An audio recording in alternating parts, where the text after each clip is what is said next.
What is going on, everybody? I'm Zach, and you're watching The Command Dudes. And if you can see, I finished the painting in this room, so this room's almost done, almost set up for the next live filming, and I'm so hyped. If you've joined our Discord via Patreon, you know how excited I am for this. I talk about it every day, posting pictures along progress and everything. Hopefully gonna be doing a little time lapse soon of it, so be excited for that. Anyways, today we're covering some new Capenna spoilers. All these new cards coming out, they're all so sick. We're just gonna go firing through it. Gonna start with the legendary creatures and then go on to the cards that I think are cool. And the first one I'm gonna talk about is probably one of the most OP commanders to come out of the set, and it's been all over online. Everybody's talking about it. It is Qasa Auger of Agonies, 1 white, blue, black. Legendary creature, Syphilid Advisor, pretty cool typing. It's 3/4. Whenever you draw a card, target opponent loses 1 life and you gain 1 life. It's nutso. It's Esper Nekusar. There's so many things that you can get benefits of gaining life, and you're just drawing cards, so you're just naturally, benefiting from playing the game. There's a combo with Draw Skull Reaver, which goes infinite, just drains everybody. Although, let me just double check real quick.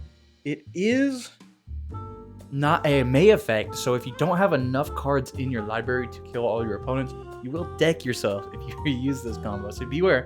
Make sure everybody counts you count your deck, count everybody's life, and then hopefully you can win that way. Because you're just throwing the game. So yeah, just something to be careful about. But this card is super OP and juicy. Next legendary I want to talk about is Jennifer Jetmeer 2nd. And it's 3 mana. It's a hybrid red-green, and a hybrid green-white. For 3/3 elf druid legendary creature. If you would create 1 or more tokens, keyword tokens, you may instead create that many 2/2 green cats with haste, or that many 3/1 dogs with vigilance. Now, I'm not saying they did Wren and Siri bad. They didn't make it obsolete or anything. They kind of made competition for something that didn't need competition. You know what I'm saying? Leave the cat dog to be the cat dog commander. Don't make an elf a cat dog commander. That's all I'm saying. But this thing is nuts. There's tons of ways to abuse it. In these colors, there's so many ways to generate mass amount of tokens. It's insane. Just thinking Academy Manufacturer in this, you're going nuts. So, you got your Academy Manufacturer, do a dog side. You have so many cats that are just bop, bop, bop, bop, bop, attacks. Pretty nutso, and seems like a very powerful commander. It does get rid of all the other tokens you would be creating, but I mean, who doesn't want to army little hasty cats or some big fragile dogs, I guess. Anyways, moving on to the next one. The last legendary we're going to be talking about is Tola's Clever Conductor. It's got the white-blue hybrid, blue, and then blue-black hybrid mana. It's 3/1. When it ETBs, you connive. So you're going to draw a card, discard a card, put a +1/+1 on it if it's, I think, a non-land, which is good. Whenever you discard 1 or more cards, exile them from your graveyard. And then when this creature dies, you get to put all those cards back into your hand. So the way I see this is it's just like a toolbox commander, I guess. This is just like good stuff Esper. You're either going for certain combos, you're going for, anything you kind of want to do. Because this card, it just says draw and then give you cards to your hand. Gives you card selection. If you're discarding cards like with wheels or things like that, you windfall, what have you, you exile all these cards, and then your commander dies, you get them all back. So it's giving you just this weird access to all the cards that you would normally lose out on, or have to pay mana from another card to re-add it to your hand or recast it, and that can be pretty powerful. So although I don't think this one has as much flavor as the other commanders, it probably is a pretty strong one.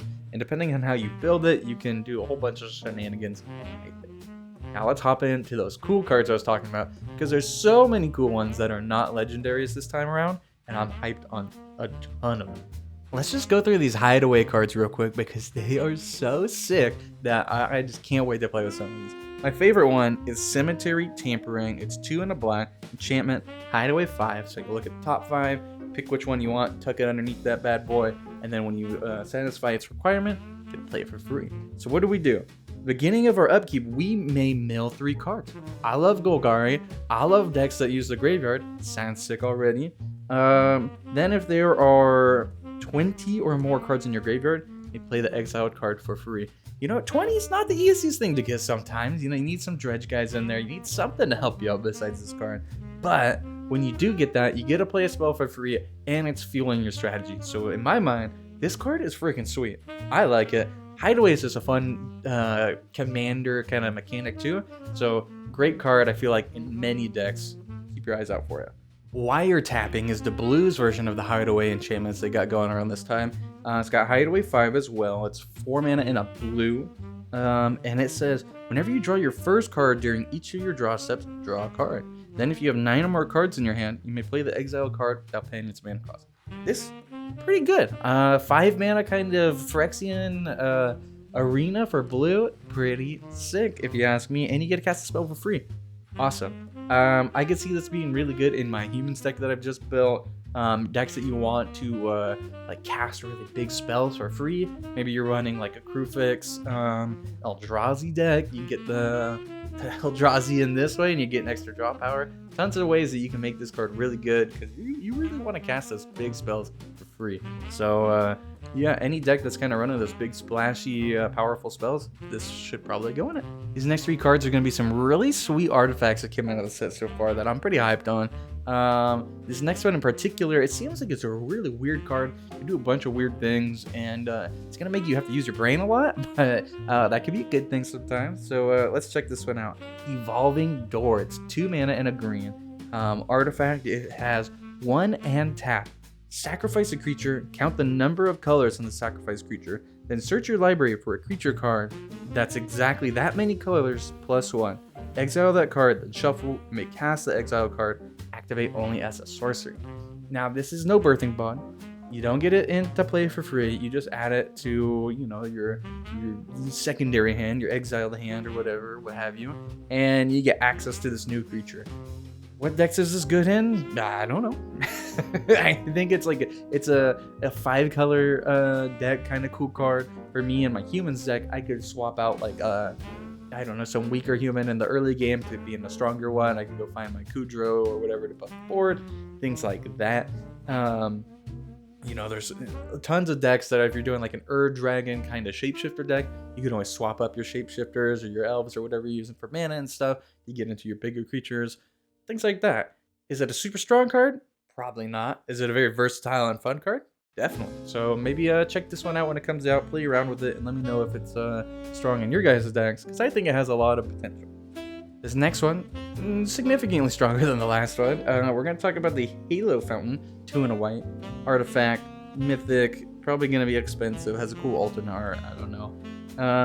Has white and tap, untap a tapped creature you control, create a 1/1 green and white citizen creature token. 2 and tap, untap 2 tapped creatures you control, draw a card, and then 5 and tap, untap 15 tapped creatures you control, you win the game. All the mana mentioned is all white mana. Now, how is this good? What is this good in? Etc. etc. I think Adeline, the mono white commander that makes the tokens, this is going to be nuts in that deck. You're drawing cards, you're making more tokens, you're untapping your tokens that you've created. You have blockers now, which you normally don't in that deck because you're just full send in it. Pretty nuts. Getting that many creatures pretty easy in that deck, and being able to win, it's like you can't beat people by combat damage, but you can produce 15 tokens. Well, then you kind of just win. So it gives you this really cool, crazy alternate win con that deck didn't have before, and it also gives you draw power and makes you more tokens. So it's just kind of a win-win, really cool card.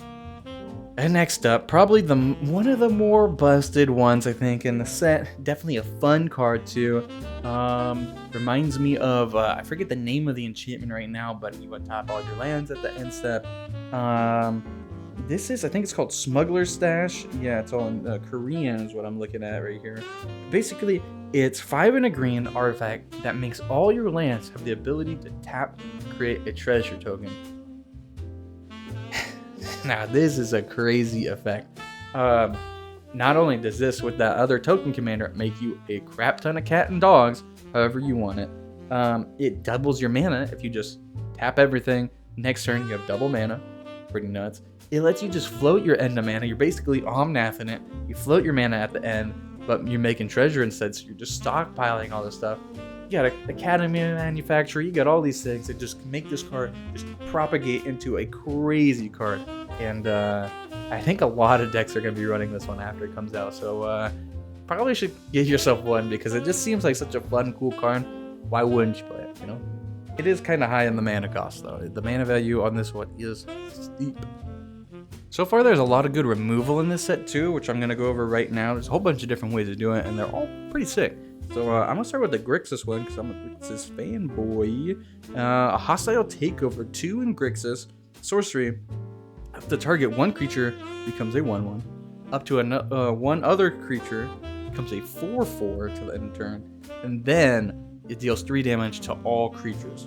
You know, 3 damage to creatures kind of does a lot of work. In a lot of games I'm playing with lately, there's like 1/1 elves, there's goblins, there's, you know, I played against some Prosh, make some tokens or O1s. All these tokens, all these go wide kind of decks, they all usually have pretty low toughness. So this can just, like, you know, you protect your one guy or what have you. If you have a bunch of creatures that are bigger than 3, it doesn't really affect you. But it just kind of kills everything else, you know? It's pretty gnarly. I think a lot of the Grixis cards from this set all have like 4 toughness, is like from my memory. There's a couple of them that have at least 4. So all your creatures are kind of 11, and you get a target specifically which one of your creatures, big creatures, goes down with it. So I think this is pretty cool. Grixis doesn't really have many board clears as far as I'm aware of. It's cool seeing it in the colors and having a pretty unique way of clearing the board, in my opinion. White got another board clear in Depopulation. Is 2 and 2 white. Each player who controls a multicolored creature draws a card and then destroy all creatures. So it reminds me of, I think, Shatter the Sky from Theros. Very good board clear. Standard going to help out control decks a ton. And Commander, probably a budget Wrath of God, even though it's not super expensive. You'll be able to fit this in your decks more often than not. Gives you card draw. Can give your opponents card draw too, but I mean, like, you can leverage it. I can make you guys all draw cards and get rid of all these problematic creatures. What do you guys say? Just give me a little immunity? And then you do it, and then everyone's like, oh, I wish I knew. But at least I get a card. So, cool card. It gives you kind of like a political kind of feel to your board clear, which is always a good time. Here's another new one. I think this card's pretty nuts, so I think it's definitely going to be a staple if you're running these colors. As far as like casual commander, I don't know if CEDH players will be using this one, but it seems pretty good. So let's check it out. Void Wren for a white, blue, black instant. The spell can't be countered. Destroy target non-land permanent. Yeah, that's pretty good. 3 mana, destroy something that isn't land. Can't be interacted with. Basically, can't stop it. This is really good. Only way you can kind of get around this is like returning the spell and stack the hand, or like flickering whatever you got. Yeah, I dig it. I don't play a lot of Esper decks, but if I did, this would be like my first piece of removal that I would be slotting in the deck. Super good. Watch out for it. This other one I wanted to comment on because I think it's a really strong effect, and can be definitely capitalized by the right kind of deck too. Even in Standard, I feel like it would be pretty strong. It gets stronger the more players there are in the game, but this one, I really like it. It's called Fatal Grudge. It's a black and a red sorcery. Additional cost to cast this, you sacrifice a non-land permanent, and then each opponent chooses a permanent they control that shares a type with it. Shares a type with a sacrifice permanent and sacrifices it. Draw a card. So this gives Rakdos really access to kind of any kind of removal, so long as your deck is running enchantments, artifacts, planeswalkers, what have you. You can get rid of yours, replace that card because you're drawing one, and then everybody else has to get rid of the same thing. So this really opens up removal that Rakdos really didn't have a lot of, and I think it's pretty sick. Get you out of some sticky situations and come through pretty clutch, in my opinion. These next 2 cards, these are going to be the last 2. These are maybe what I think is maybe the fan favorite of the set so far, and then what is my particular favorite from the set so far, besides Zan. This next one is, I think, the most popular one so far out of the set. People have been blowing up on it about online, all over the place. It's not even because it's super good, it's because it's freaking ridiculous and it's a hilarious card. Witness Protection. For 1 blue, you get an enchantment aura, enchant a creature. The enchanted creature loses all abilities, is a green-white citizen creature with base power or toughness 1/1, named Legitimate Businessman. Now, Why does it need to have a name? It is beyond me. Most of the time, they don't get names. Like Song of the Dryads, you become a land. Even the land don't got a name. Most of the Darksteel mutation, you're not becoming a bug with the name something something. I don't know why they decided to do this, but it's hilarious. Everybody online has been saying that they're legitimate businessmen. I posted about the BoJack Horseman kid majoring in business or whatever. Went to business today. It's a ridiculous card. It's gonna make so many cool alternate arts for it.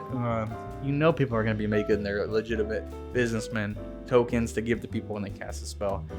And I mean, even if we look past the name of it, it's a really good card. You kind of you bog down something for 1 mana in an Enchantress deck.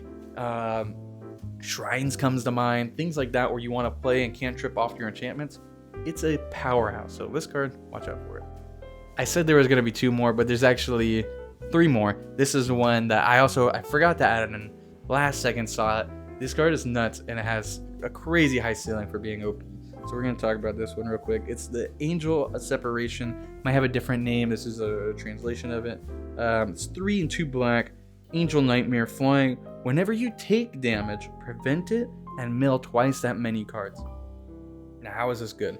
In like standard or draft, this can be a house. It is a 5/3, kills people in 4 turns. You can't lose by this card really. So, I mean, you kind of play the clock. Hopefully they don't have flyers and you win.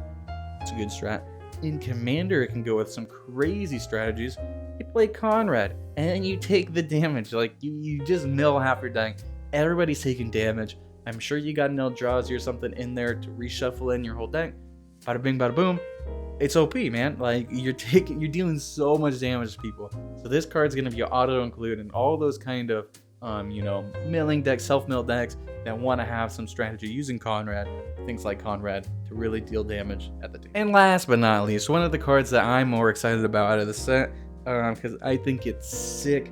I love the artwork on it. It's so cool, both of them too. We are going to be talking about the Shadow of Mortality. This card is 13 and black, creature avatar. If your life total is less than your starting life total, this spell costs X less to cast, where X is the difference. And it is a 7/7. Now, this card goes really well in Yuriko, as we all know, and 15 damage to everybody. Pretty good. Yuriko also kind of gets focused down because it's really fast and really good deck. So people want to get as much damage in on it as they can. And it'll probably be able to be cast really easy because of that. Outside of this, I don't play Yuriko. I don't play decks like that. What I'm excited about is for the new Hidetsugu. My deck around that guy is all about giving him infect, flipping these big spells off the top of your deck. This is a playable big spell, which is the best kind of big spell on that deck. And once you tell the table you're playing infect, everybody's punching you left and right, so your life total is going to be low anyways. Might as well play this guy. It's going to be dope. You get a free 7/7. And if you don't have infect on your guy, you're just fireballing somebody for 15. That's sick. So, it's a pretty good card in that it could be probably played in other formats too. I'm not as involved in those ones as well, but it just seems like a card that can be really abused and taken advantage of. So this card, watch out for it. It's going to be a sweet one. I promise you that. Alrighty, everybody, this is my take on the newest of the new Capenna spoilers. Let me know if there's a card I missed. Let me know what you think about these cards, and if there's any that you're super excited for. Maybe there's a deck you want to build, you want to add it to something. I want to know about it because I'm hyped on this set. I'm definitely going to be downloading Arena, getting back into playing some, maybe streaming it a little bit here and there. So hopefully you're as excited as I am about that. And until next time, dude up or on, or whatever you want to do. See you guys.